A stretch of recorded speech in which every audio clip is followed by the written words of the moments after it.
তোর কি মনে পড়ে না আমরা সেই ছোটবেলা থেকে একসাথে একই পড়তে একই স্কুলে আবার একই কলেজ থেকে দুই পাশে এখন এখন আবার একই কলেজে একই সুরক্ষিত চাকরি করি। আম্মু ব্যাংক খুলে লাগছে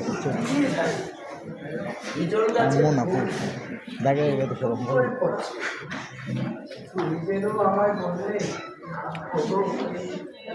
তোমায় ভালোবাসি, সেই কথাকে তুমি ভুলে গেছ। এখন এসব কথা বলে কি লাভ?